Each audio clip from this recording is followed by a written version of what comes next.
Caríssimos alunos, hoje iniciamos o conteúdo da unidade 5 da disciplina de Direito Administrativo 2 e falaremos nesta unidade 5, que é a aula número 10, da possibilidade da intervenção do Estado na propriedade e no domínio econômico. Ou seja, falamos na última aula sobre os bens do Estado.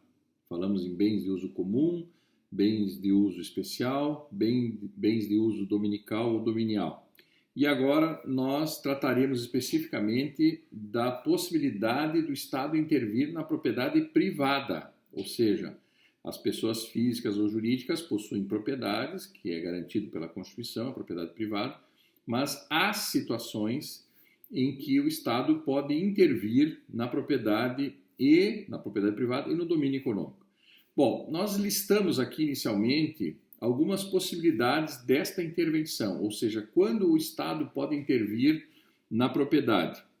Nós temos, primeiro, a limitação administrativa ou as limitações administrativas, que nós vamos explicar todas elas nesta aula, a ocupação temporária de bens móveis ou imóveis, a requisição de bens imóveis para uso público, a figura do tombamento ou a intervenção chamada tombamento, a intervenção chamada servidão administrativa, a desapropriação e a possibilidade de intervenção forçando o parcelamento ou uma edificação compulsória. Então vejam, nós temos 1, 2, 3, 4, 5, 6, 7 formas de intervenção na propriedade privada. Pode ser tanto em bens móveis quanto bens imóveis. Então, a princípio, a propriedade privada é uma garantia dada ao cidadão, ou seja, ser proprietário de um bem devidamente matriculado no registro de imóveis, etc. O bem ou a propriedade, no seu mais amplo conceito, é o direito real, né, que é o direito de usar, gozar e dispor da coisa de forma absoluta, exclusiva e até mesmo perpétua, tanto que é possível deixar uma herança de um bem de propriedade privada para um herdeiro legalmente constituído. Então, o Estado perseguir a propriedade privada de forma injusta é um problema, mas a partir de 1988, em função do sentido dado à propriedade privada como sendo uma propriedade individual, o sentido social dado a essa propriedade trouxe algumas modificações importantes, né? Então, a Constituição de 88 e dentro do próprio direito administrativo nós temos a figura que já existia do tombamento, da desapropriação, mas nós temos agora a requisição administrativa, nós temos a restrição de uso da propriedade de diversas formas, como desapropriação, tombamento, forçar a pessoa a edificar um terreno urbano através das alíquotas progressivas do IPTU. Ou seja, aquela propriedade que se tinha como um direito real pleno de usar, gozar e usufruir de forma absoluta, exclusiva e perpétua, sofre, a partir de 1988, uma certa fragilização, né? Ficou um pouco evoluído essa interpretação, no sentido de que aquilo que é individual, dependendo de uma situação de ordem social, poderá sofrer alguma intervenção do Estado. Então, o Estado passa a ter, a partir de 88, com mais prioridade, com mais legalidade e constitucionalidade, a ter influência sobre a propriedade privada, de diversas formas, sob diversos modos, como nós vamos ver a partir desta aula. Então, teríamos que deixar claro que essa intervenção do Estado na propriedade privada é uma revelação de uma autoridade administrativa que alguns administrativistas, alguns advogados, alguns juristas até e alguns magistrados até entendem ser um pouco autoritária, mas é essa face da autoridade do Estado sobre a propriedade privada que está hoje garantida, inclusive legalizada a partir do Estado, do bem social e etc. E tal. Então, a figura do individual não pode se sobrepor à figura do social.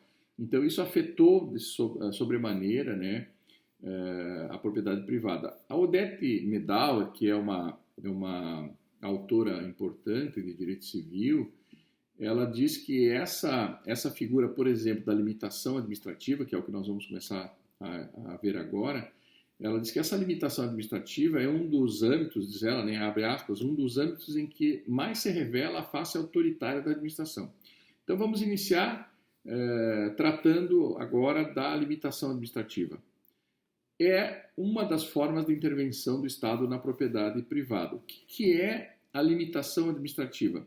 São previsões legais acerca da propriedade privada, na forma de tu usar ou deixar de usar, na forma de tu fazer ou deixar de fazer alguma coisa num imóvel, né, que é da tua propriedade.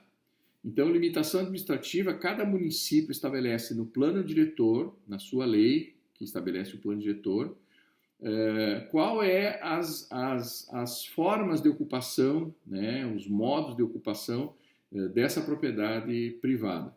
Isso é importante, porque as limitações administrativas, elas demonstram, elas apresentam essa face autoritária da administração pública sobre uma propriedade privada. Por exemplo, tu tem um terreno aqui numa das praias agrestes de Balneário Camboriú, por exemplo. Se for na praia de Taquara, só para exemplificar, lá nessa praia, o plano diretor do município de Balneário Camboriú não permite que tu construa mais do que 2 andares. Ou seja, tu não pode, por tua livre e espontânea vontade, ocupar aquele terreno que é de tua propriedade privada para a construção de um edifício de 10 andares. Por quê? Porque existe uma limitação administrativa na construção civil, especificamente naquelas regiões, hoje exemplificando, das praias agrestes. Então, existe uma série de leis, né? Há uma legislação específica em cada município que limita o uso, a forma de usar, gozar e usufruir da propriedade privada em função do interesse social. Aquelas praias agrestes de Balneário Camboriú, eu dou como exemplo porque é um ambiente de preservação ambiental, tem a Mata Atlântica, etc. e tal. Os vereadores que representam o povo, né, então, junto com quem sabe a ideia do próprio Poder Executivo, quando da aprovação do plano diretor, discutiram em audiência pública e colocaram na legislação local, na lei chamada Plano Diretor da Cidade, que naquelas praias é importante a questão visual, a questão de preservação ambiental, na superocupação, evitar a superocupação de moradores naquela região, até porque é uma região turística e etc. E tal. Então, as características sociais, ambientais, influenciaram na aprovação de um plano diretor que visava ou visa a proteção daquela região. Então, essas intervenções públicas na propriedade privada, a partir de 88, se ampliaram muito, certo? Então, ocorreu uma mudança na própria configuração do direito de propriedade, ante essa questão da funcionalização social. Então, é visível, né? É muito visível em matéria urbanística ou matéria agrária, essa intervenção do Estado na propriedade privada. E essa intervenção do Estado na propriedade privada, ela impõe ao proprietário privado, né, o Estado impõe ao proprietário privado algumas obrigações muito claras em função de prevalecer essa função social da propriedade. Significa dizer que a lei pode prever que tu não faça algo na tua propriedade, pode proibir que tu não faça algo, ela pode pedir que tu deixe de fazer algo na tua propriedade privada, e, às vezes, dependendo da situação, obriga tu a fazer alguma coisa na propriedade. Por exemplo, uma área agrícola não explorada, que não cumpre sua função social, que seria gerar emprego e renda, produção agrícola. Se essa propriedade demonstrar que não está sendo feito adequadamente ou cumprindo adequadamente a sua função social, essa limitação administrativa pode impor que tu faça alguma coisa nessa propriedade, sob pena de sofrer uma desapropriação em função disso. Claro, está no artigo 182 da Constituição da República, no seu parágrafo 4º, essa questão da adequação do aproveitamento do solo urbano e também onde trata da questão das cidades, né, na Constituição.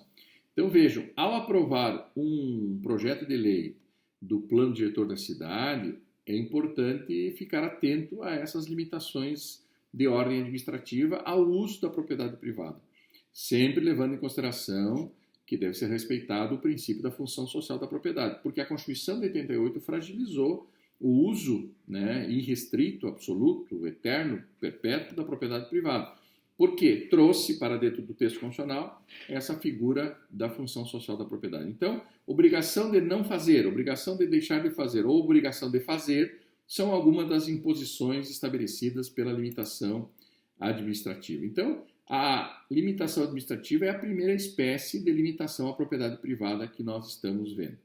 A segunda forma de ocupação, ou de limitação, aliás, de limitação da propriedade privada, é uma ocupação temporária. O que significa ocupação temporária? E por que ela se diferencia da limitação administrativa? Porque a limitação administrativa, ela deixa tu utilizar a tua propriedade nos limites da lei, certo?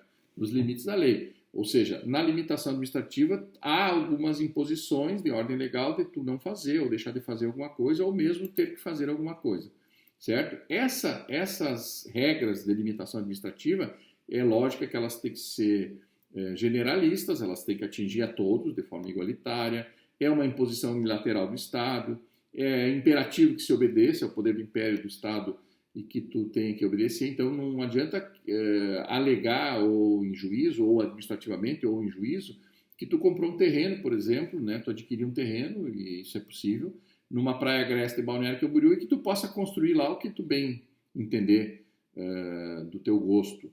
Por quê? Porque tu tem que estar atento, né, e aí vai ser feito um estudo, né, de viabilidade da tua obra, se tu quiseres construir nesse terreno. Esse estudo de viabilidade levará em consideração a legislação local, que limita administrativamente o uso pleno da propriedade.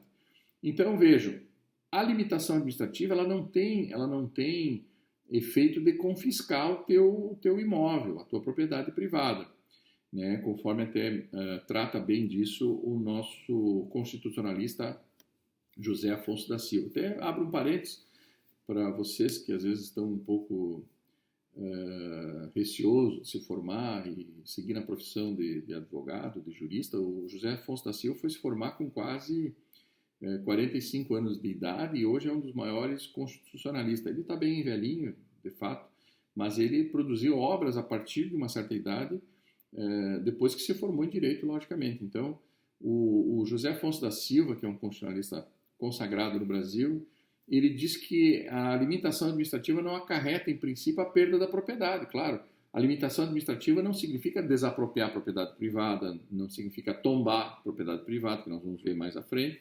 Significa limitar o uso e a utilização plena da propriedade privada. Só isso. Então, a limitação administrativa tem algumas características importantes. Ela tem que ser generalista na legislação, é um ato unilateral, decorre de lei, independente da vontade do proprietário. Ela tem força imperativa, ela tem força do Estado para fazer a exigência e que deve ser cumprido em função disso, e não tem efeito confiscatório, ou seja, a limitação administrativa não impõe ao proprietário a perda da propriedade.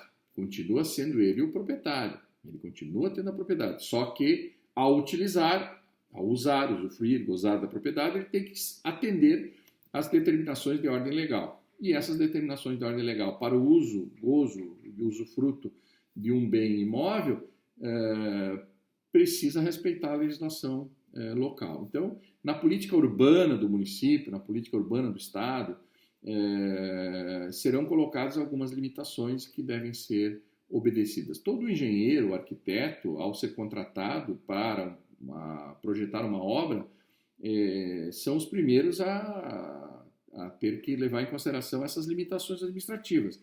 O engenheiro tem que saber que naquela região onde vai ser feita aquela obra, onde ele vai desenvolver o projeto de edificação, tem que estar atento às limitações administrativas impostas por lei naquela região, e ele vai projetar a edificação dentro desse terreno, por exemplo, né, dentro dessa área particular. Ele tem que respeitar os recuos, a distância do muro, a abertura das janelas, tudo isso está nesse bojo das limitações administrativas estabelecidas claramente em lei.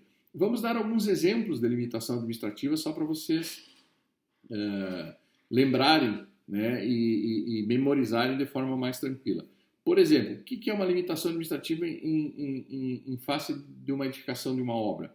Os recuos frontais a serem obedecidos, né? Então eu quero construir uma casa sobre um terreno, eu preciso recuar na parte da frente da casa a partir do início do teu terreno privado, tu vai ter que fazer um recuo frontal, tu tem que respeitar os recuos laterais e os recuos no fundo da edificação.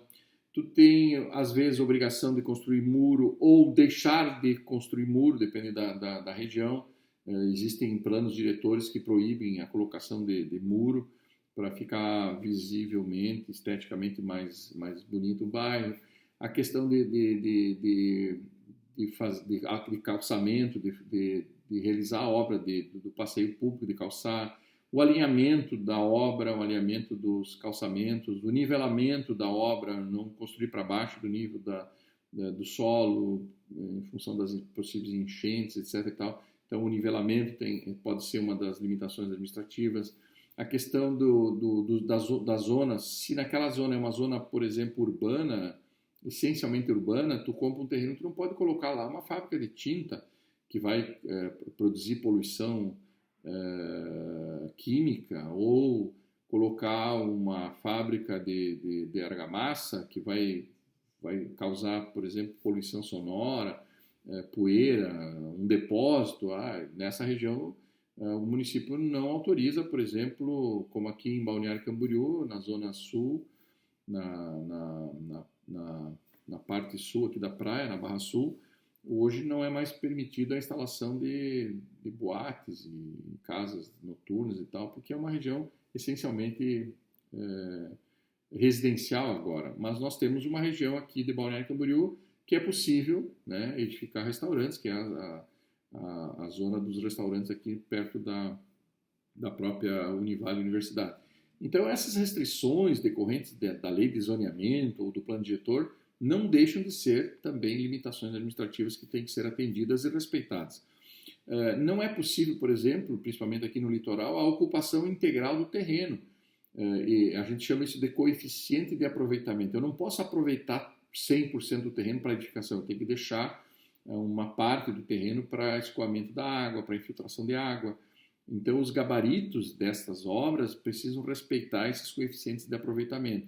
A questão da altura dos prédios, que são de frente para o mar ou em frente ao mar, precisam respeitar. Por exemplo, em Itapema, nós temos lá no Código de Obras e no Código de Postura e também no Plano Diretor da cidade, uma restrição, uma limitação administrativa que restringe os andares a serem construídos de frente para o mar, para não causar o sombreamento na praia, para que as pessoas possam tomar banho de sol, etc, etc. Tudo isso são exemplos de limitação administrativa que nós temos que estar muito atentos. Fiquem atentos. Limitação administrativa é a primeira espécie de imposição do Estado sobre a propriedade privada, ou seja, a primeira espécie de intervenção do Estado na propriedade privada que nós estamos vendo é a famosa limitação administrativa, que é o que mais pega também nos concursos, no exame da ordem, pergunta-se muito sobre isso. Então, eles dão um exemplo, né, quando um proprietário adquire um certo imóvel e ao projetar uma edificação, o respeito aos recursos frontais. Isso significa o quê? Qual espécie de intervenção na propriedade privada isso significa? É a própria limitação administrativa, é a tal da limitação administrativa que o Estado impõe ao proprietário privado, né, na construção e na edificação de uma obra. Partimos para a segunda espécie de intervenção na propriedade privada, que é a ocupação temporária. O Estado pode ocupar temporariamente, de forma transitória, geralmente gratuita, certo? Às vezes pode ser remunerada, mas normalmente gratuita, de um imóvel de propriedade particular.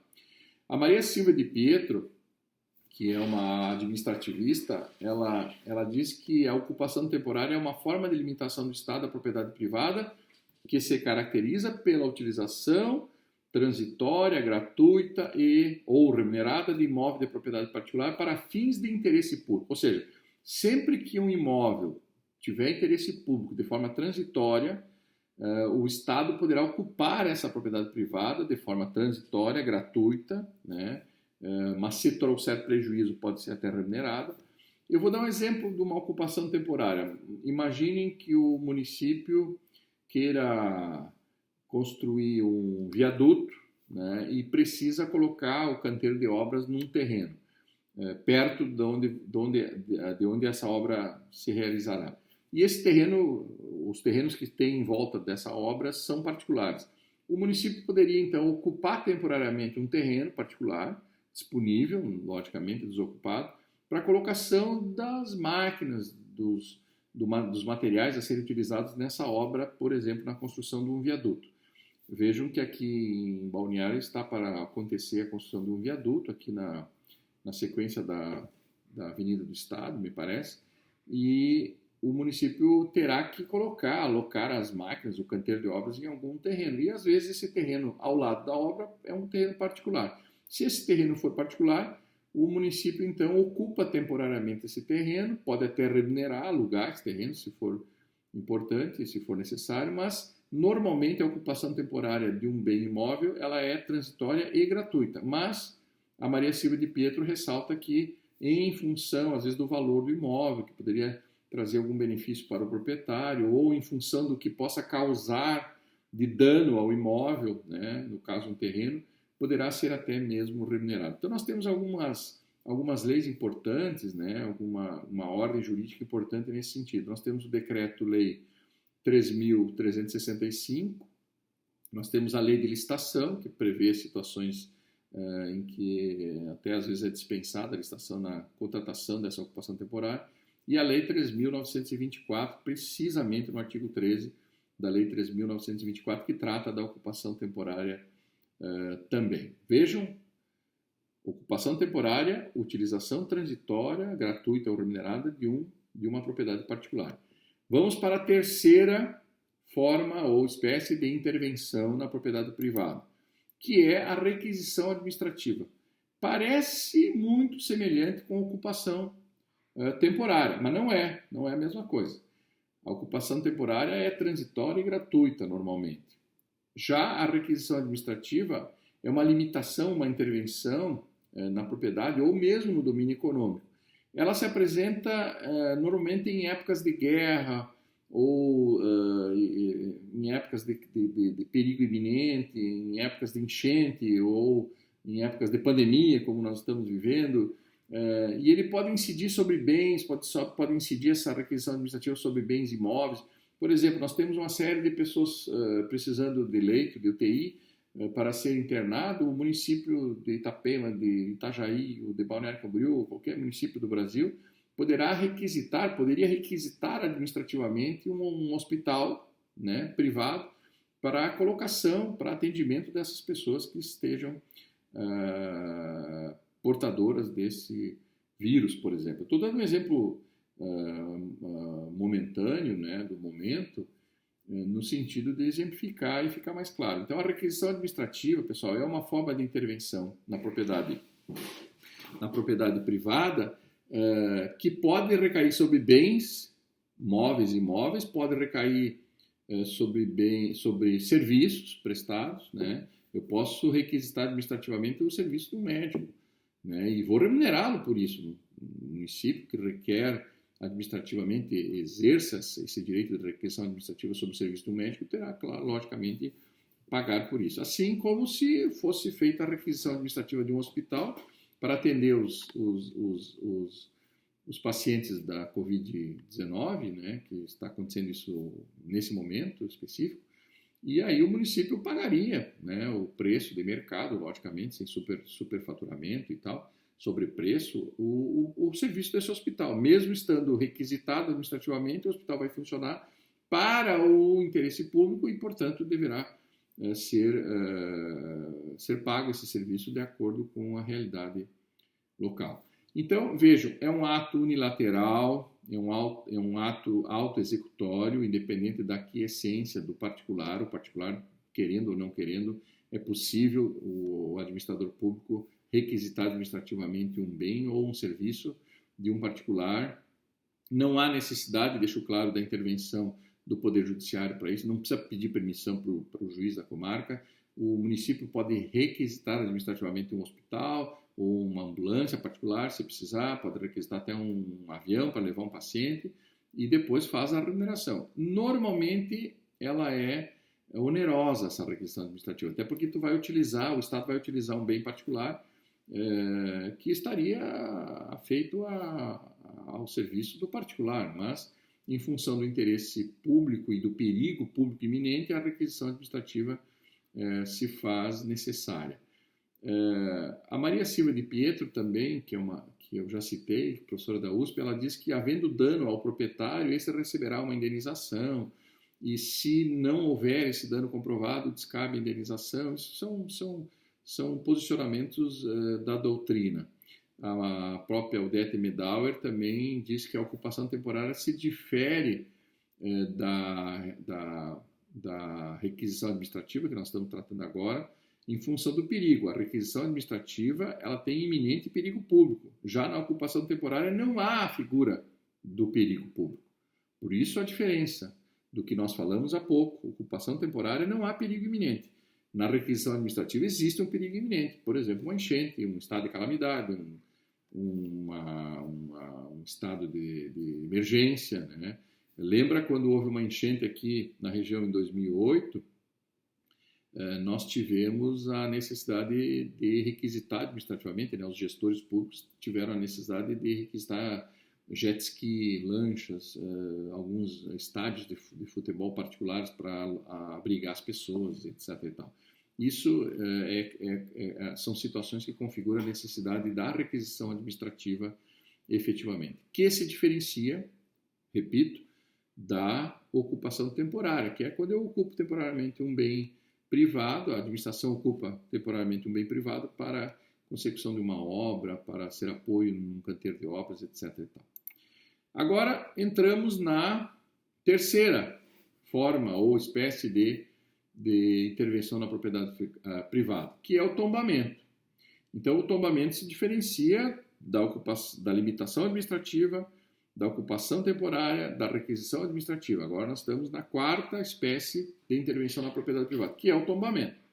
Procedimento, o que é o tombamento? Olha só, é um procedimento administrativo, né, em que o poder público, então, sujeita o proprietário privado a uma série de restrições de caráter parcial, de qualquer natureza, né, para a conservação de interesse público de um bem privado, em função dele ser, quem sabe, um monumento histórico, ter valor arqueológico, ecológico, bibliográfico, artístico, etc. E tal. Então, o Estado intervém na propriedade privada para a proteção do patrimônio histórico e artístico.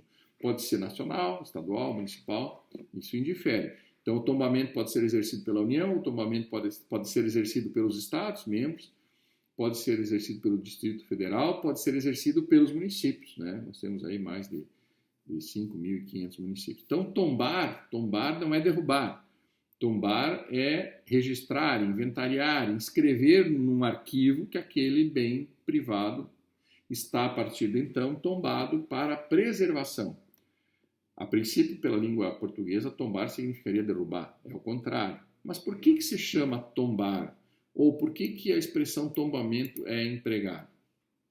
Porque lá em Portugal, quando surgiu essa expressão, os bens de valor histórico eles eram inscritos num livro, né, que registrava esses bens, e esse livro de registro ele era colocado numa torre, guardado num prédio que era uma torre chamada Torre de Tombo. Então, esses livros que colocaram na Torre de Tombo são livros de tombo. Logo surgiu a expressão tombamento, certo? No Brasil, o texto legal básico do tombamento é o Decreto-Lei, que tem força de lei, número 25 de 1937. Vejam há quanto tempo nós temos essa espécie de intervenção na propriedade privada no Brasil, desde 1937. Os efeitos do tombamento: imodificabilidade do bem tombado. Não pode modificar o bem tombado. Então, no decreto de tombamento tem que definir, né, o que é o objeto tombado e o que precisa ser mantido sem modificação. Nós temos que colocar também nesse instrumento legal os limites de alienação desse bem. Veja, o bem continua sendo privado, embora tombado, e então poderá ser vendido, poderá ser alienado, poderá ser dado em garantia, não tem problema nenhum. Quais são os passos da fiscalização do poder público sobre esse bem? O que o poder público vai fazer em termos de fiscalização para a manutenção desse tombamento. E uma coisa que é impossível de acontecer, né, que seria a desapropriação do imóvel tombado. Isso é uma previsão legal, a não ser que seja para manter o tombamento. Então, pode que o Estado entenda necessário desapropriar, já que a família não está tomando as providências para manter o bem de forma imodificado. Então, o Estado poderá avançar nessa intervenção, mantendo o tombamento e desapropriar o imóvel para manter o tombamento. Isso é possível. Um exemplo de tombamento aqui na região é em Blumenau, o Castelinho, onde funciona hoje uma loja de departamentos. Foi desapropriado o Castelinho como sendo um objeto da cultura alemã e a necessidade, por ser um local muito visitado pelos turistas, ser necessário a manutenção daquele modelo arquitetônico alemão para a cidade. Então, houve o quê? O Estado de Santa Catarina declarou tombado o imóvel, dizendo que não poderia haver qualquer tipo de modificação na parte externa do Castelinho. Vejo que a loja que adquiriu o Castelinho de um outro proprietário privado reformou internamente, mas externamente tem que manter a arquitetura no estilo alemão, no estilo da cultura alemã ou da arquitetura alemã, certo? Então, esse tombamento, às vezes, ele pode também atingir imóveis vizinhos, né, impedindo que se construa algo ao lado do objeto tombado para que não tire a visibilidade do objeto tombado, como é o caso do Castelinho. Imagina tombar o Castelinho e depois autorizar obras no seu entorno que tirem a visibilidade do Castelinho. Exatamente o município de Blumenau, o estado de Santa Catarina, tombaram o Castelinho, assim como lá em Salvador tombaram o Pelourinho, como lá em Ouro Preto tombaram aqueles prédios históricos. É lógico que esse tombamento inclui, e deve ser definido isso no ato de tombamento, né, que normalmente é um decreto de tombamento. Esse decreto tem que definir o que pode ser feito e o que não pode ser feito, senão perde a lógica efetivamente o tombamento. Legal?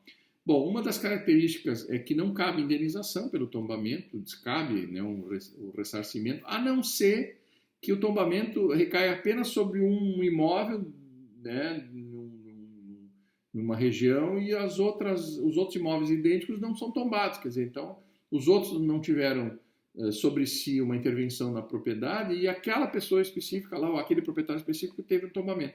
Bom, mas por que eles tombaram só a minha casa e não tombaram a casa dos outros? Para preservar a minha casa e as outras não precisam, então, nesse caso, cabe uma indenização, até porque ele vai perder um pouco o valor de venda desse imóvel, dessa casa, etc. E tal.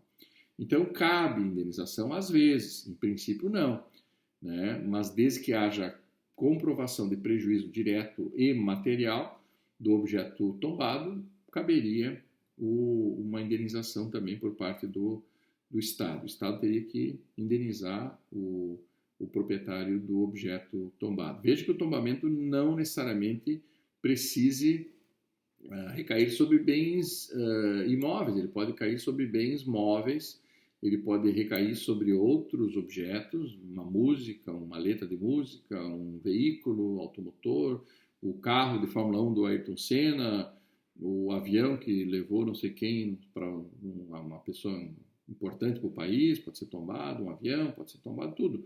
Uma bandeira, um hino, um símbolo, tudo isso pode ser tombado. Normalmente se trata do tombamento, e a doutrina trata muito do tombamento de bens imóveis, que é o que nós estamos exemplificando aqui, mas podem ser tombado outros bens também, bens inclusive imateriais, como letra de música, hino, música, etc. Legal? A quinta forma de intervenção Quero só lembrar, antes de passar adiante, o tombamento não precisa de uma lei específica para tombar, né? Pode ser um ato unilateral do Poder Executivo. Passamos para a quinta forma de intervenção na propriedade privada, que seria a servidão administrativa.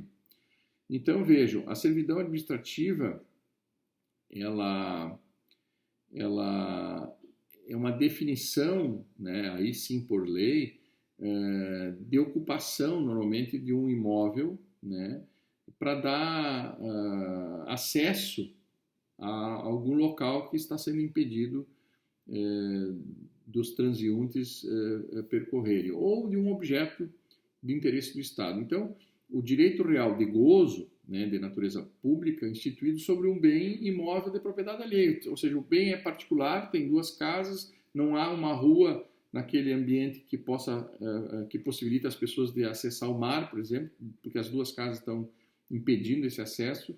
No meio dessas casas poderá ser constituída uma servidão administrativa para que as pessoas possam circular ali naquele espaço intermediário.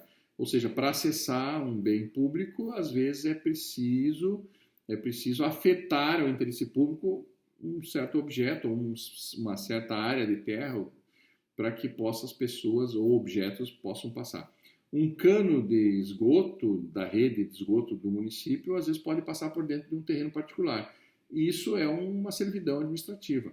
Essa perfuração do solo com a colocação desse encanamento dentro de um terreno privado é uma intervenção do Estado no terreno privado e que constitui uma servidão administrativa. Algumas vezes, no exame da ordem dos advogados, em alguns concursos, eles dão outros exemplos. Por exemplo, uma rede de energia elétrica que passa sobre um terreno particular. Isso constitui também uma servidão administrativa. Embora o proprietário particular, possa utilizar ainda o terreno, vai ter algumas limitações de altura da edificação, porque pode encostar nessa fiação, pode atingir essa fiação. Então, algumas fazendas, algumas áreas rurais possuem torres, né, de energia elétrica que impedem, às vezes, o proprietário de plantar, de fazer queimadas embaixo dessas áreas, e isso nós chamamos de servidão administrativa. Então, essa servidão administrativa é um direito real de gozo de natureza pública sobre um bem privado.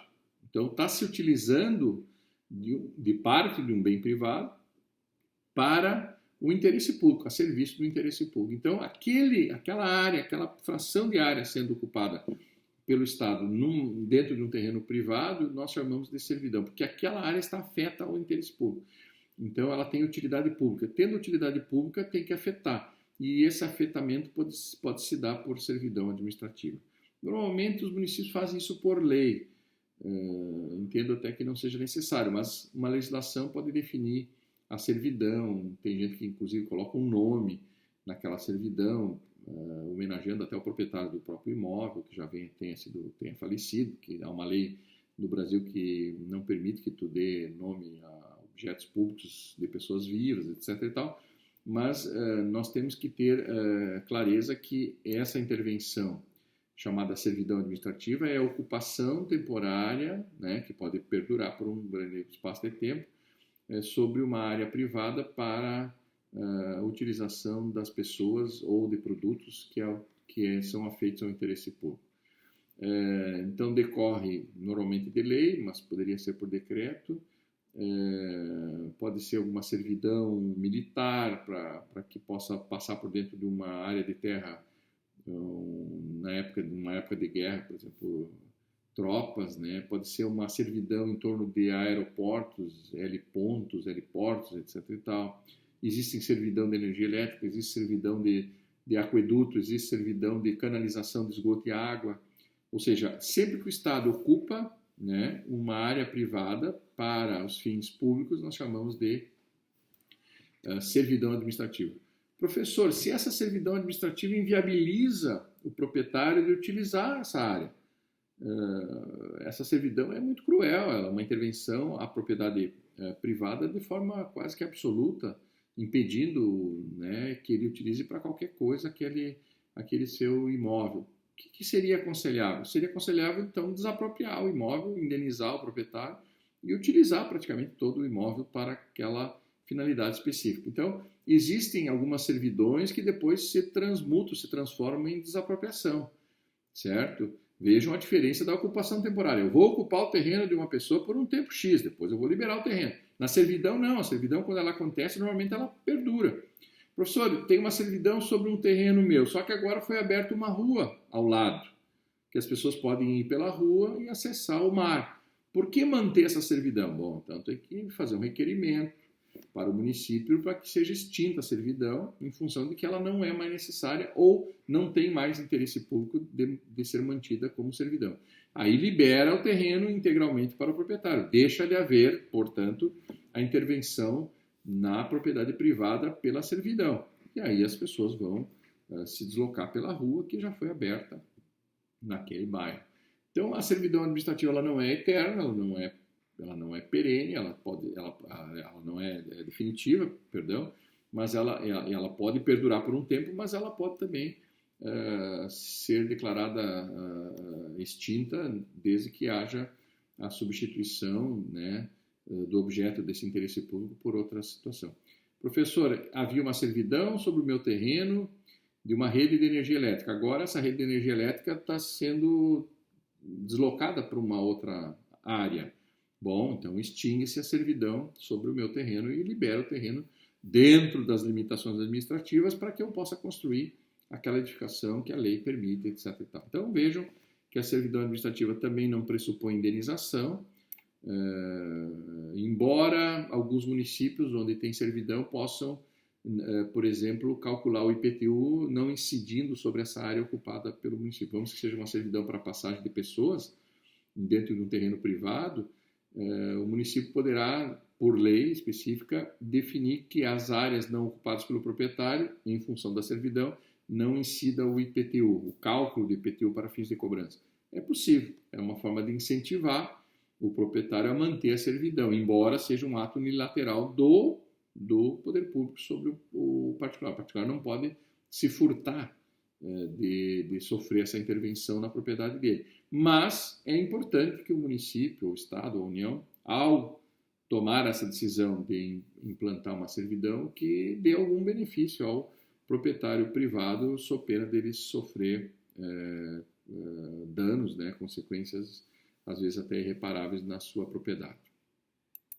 A próxima intervenção, e muito importante, na propriedade privada, feita pelo Estado, é a figura da desapropriação. Essa sim, essa é uma intervenção muito significativa, porque desapropriar a propriedade privada significa tomar para o Estado a propriedade privada. Até agora nós falamos limitação administrativa, ocupação temporária, requisição administrativa, tombamento, servidão. A propriedade continuava sendo do proprietário particular.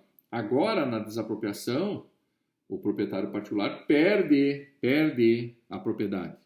Ou seja, o imóvel que estava matriculado em nome de fulano de tal, um particular, vai passar a ser matriculado, vai ter um registro nessa matrícula, passando a propriedade para o Estado.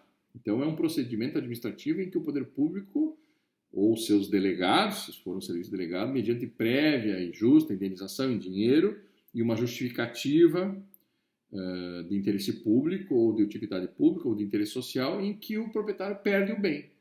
E essa indenização tem que ser prévia e justa, em dinheiro. Inclusive, a Constituição de 88 definiu isso. Antes de 88, as desapropriações poderiam ser pagas por títulos públicos, etc. E tal. A partir de 88, não. Tivemos uma mudança muito importante para os particulares que sofrem a desapropriação.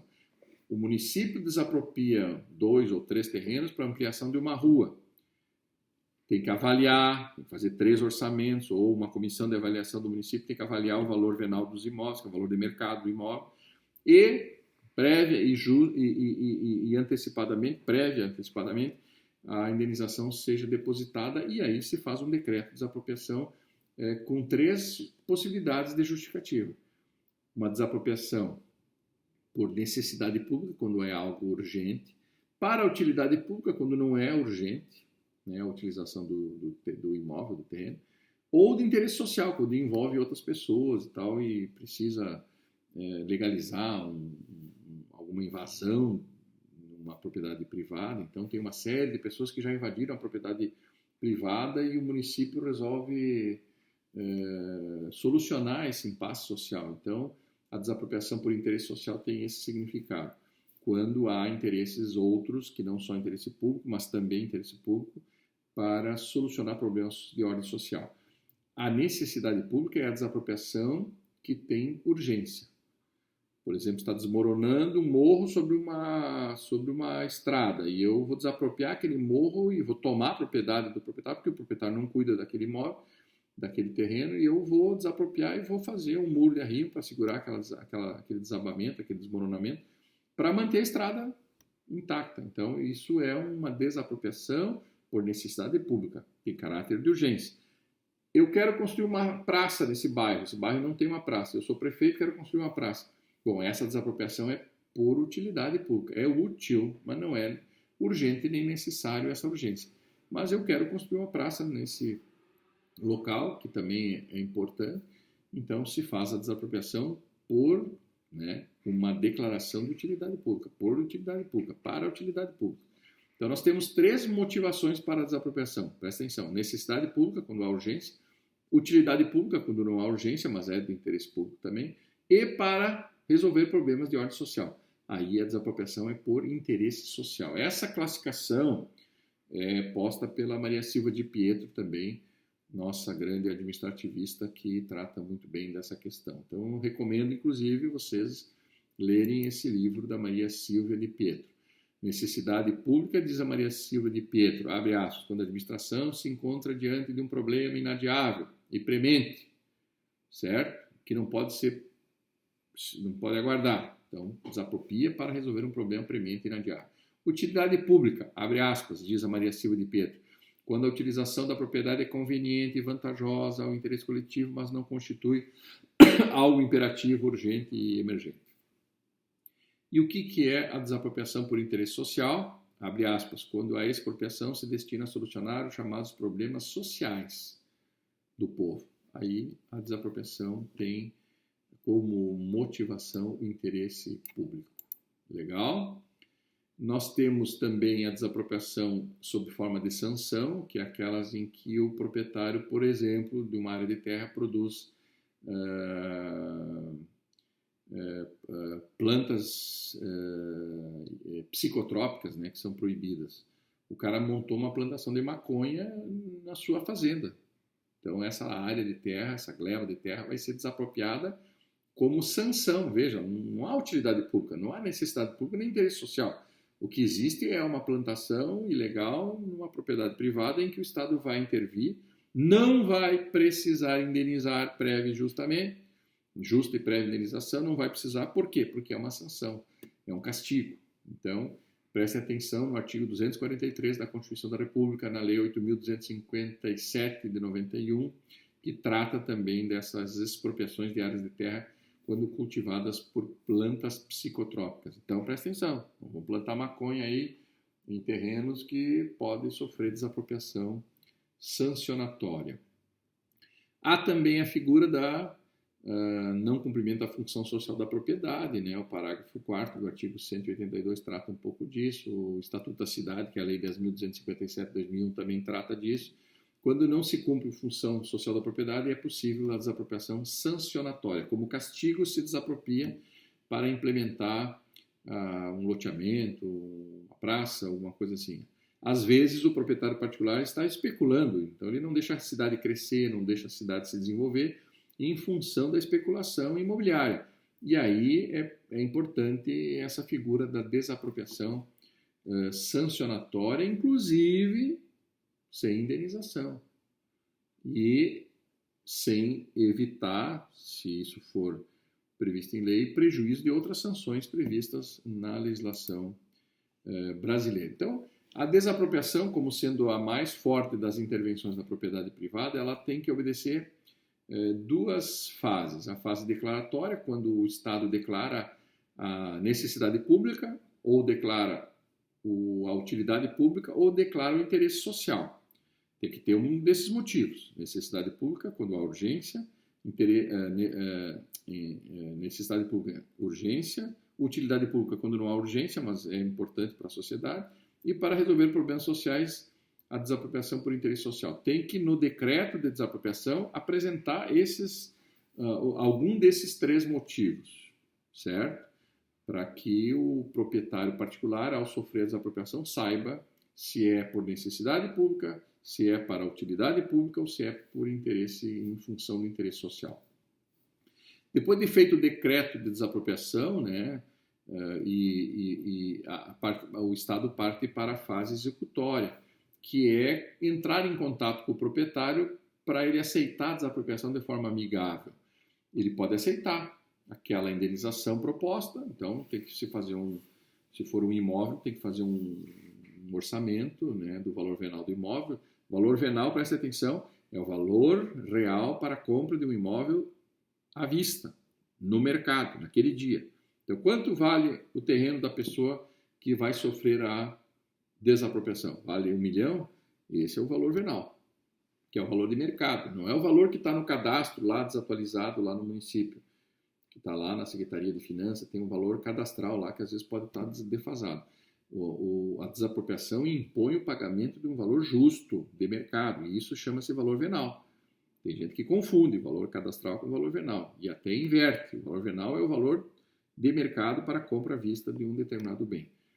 A fase, então, declaratória declara o interesse público, ou necessidade pública, ou interesse social, e a fase executória chama o proprietário para ele aceitar aquela proposta. Se ele aceitar, ele assina a escritura e a transferência do bem imóvel para o município, para o Estado, para a União, resolveu. Se o proprietário não aceita a desapropriação, ele acha que a justificativa para a desapropriação não é plausível, não é legal, ele pode não aceitar, e aí ele não recebe o pagamento. Aí o que faz o Estado? O Estado propõe uma ação judicial de desapropriação. E essa ação judicial permite que o Estado deposite o dinheiro que entende o justo, e o juiz, de pronto, ao despachar pela citação do proprietário, ele já define o prazo para que o proprietário desocupe aquele bem imóvel em função da desapropriação. E o dinheiro depositado fica disponível para ele. Pode que o proprietário não concorde com o valor, então a contestação dele será nesse sentido. Ele poderá contestar a ação de desapropriação, não pelo motivo da desapropriação, mas sim pelo valor depositado, que ele pode entender não ser o justo ou não ser o valor venal, no caso de desapropriação de bens imóveis. Existe a figura na desapropriação chamada de predestinação, quando o Estado desapropria um bem para fazer uma coisa e não faz aquilo que foi dito que ia ser feito.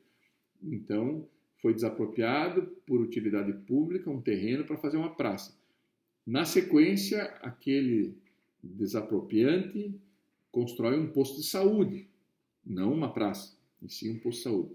Isso a gente chama de predestinação lícita. Bom, eu não usei para uma praça, mas usei para uma outra utilidade pública, que é um posto de saúde. Então, essa troca de objeto, do destino dado ao objeto desapropriado, é lícita, porque mantém a necessidade pública. Então, o prefeito que queria fazer uma praça resolveu fazer um posto de saúde, que também é importante. Então, nesse caso, a gente chama de predestinação lícita. Mas existe a figura da predestinação, presta atenção, predestinação. É quando se desapropria para fazer uma praça, não se faz a praça e se coloca o imóvel à venda em seguida.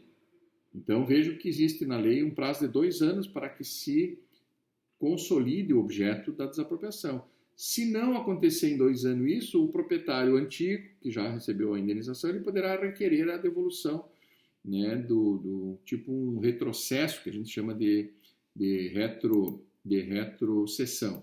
O proprietário poderá pedir de volta o imóvel, logicamente, dispondo o valor de volta também ao poder público, já que não foi cumprido com o objeto da desapropriação. Então, a predestinação pode ser lícita ou ilícita.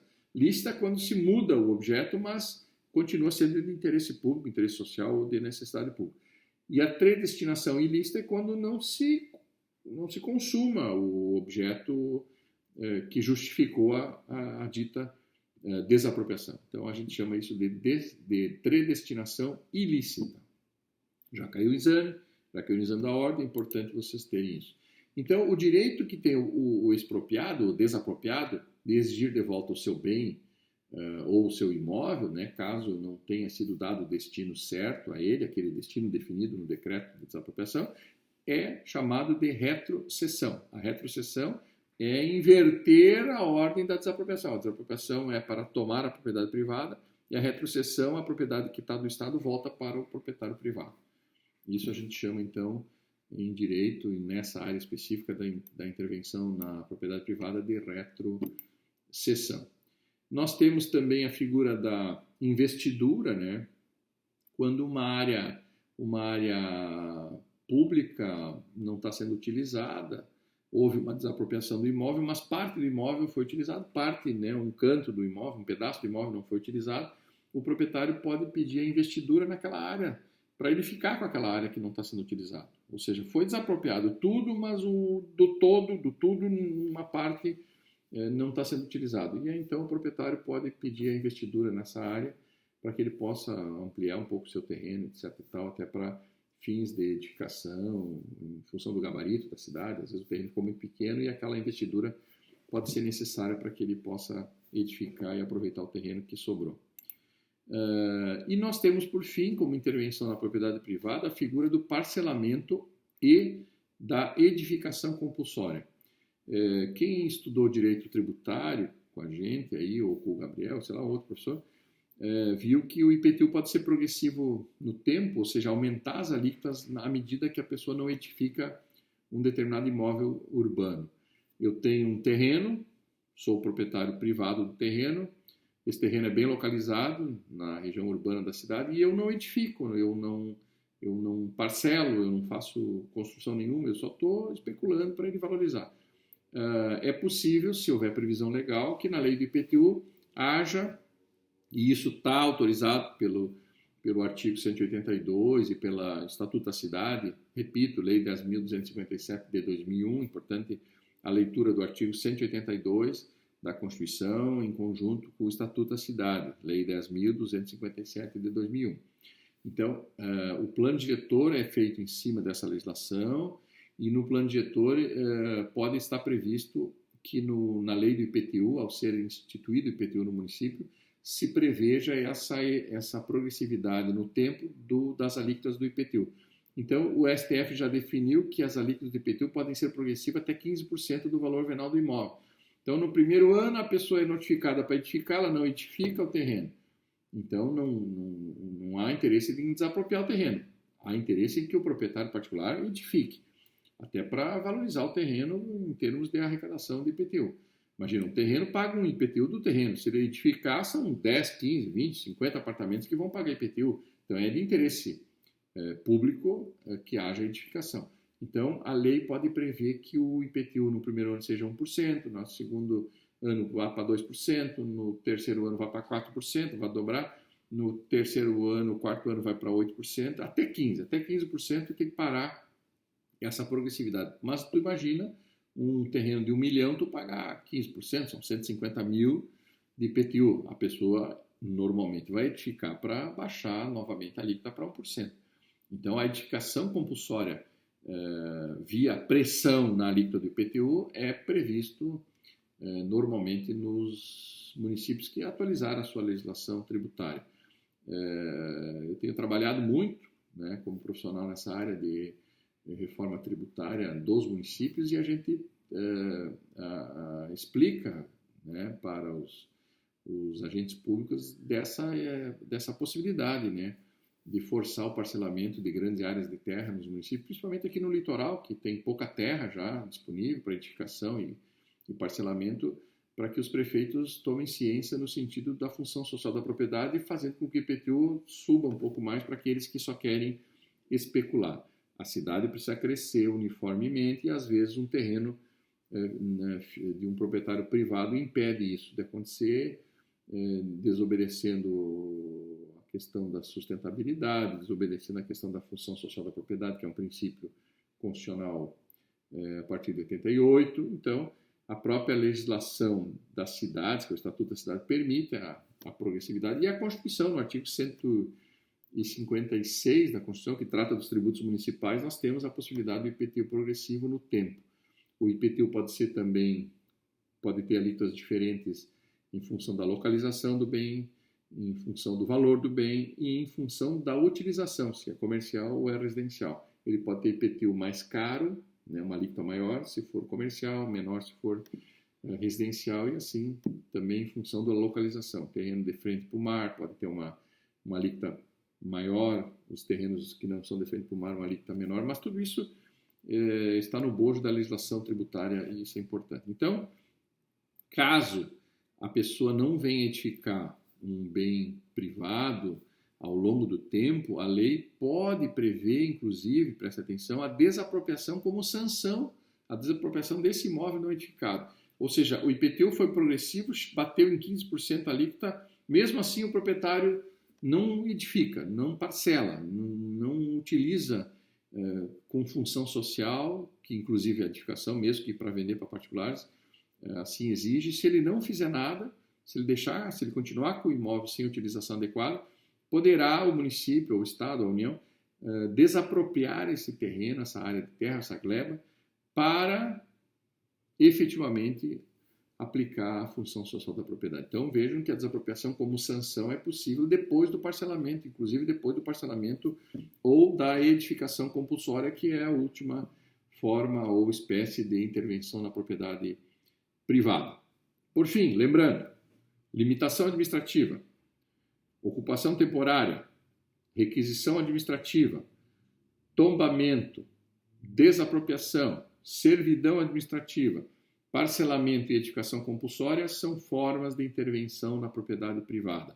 O Estado, a partir de 88, passou a ter o direito, em função do interesse social da propriedade, fragilizar aquele uso pleno, aquele gozo pleno, permanente, perpétuo da propriedade, aquele direito real de usar, utilizar e gozar de forma restrita. Agora, essa forma irrestrita passou a ser restrita. E se a pessoa não se der conta de que isso aconteceu efetivamente no Brasil, a partir de 88, ela pode sofrer algumas interferências por parte do Estado na sua propriedade, que pode ser bens móveis ou pode ser bens imóveis, certo? Por exemplo, uma requisição temporária pode ser de um veículo, né? Não precisa ser um bem imóvel. Então, sugiro que vocês façam uma leitura, então, na parte da intervenção do Estado na propriedade privada no livro da Maria Silva de Pietro e no livro do José Afonso da Silva e também do livro do Eli Lopes Meirelles, certo?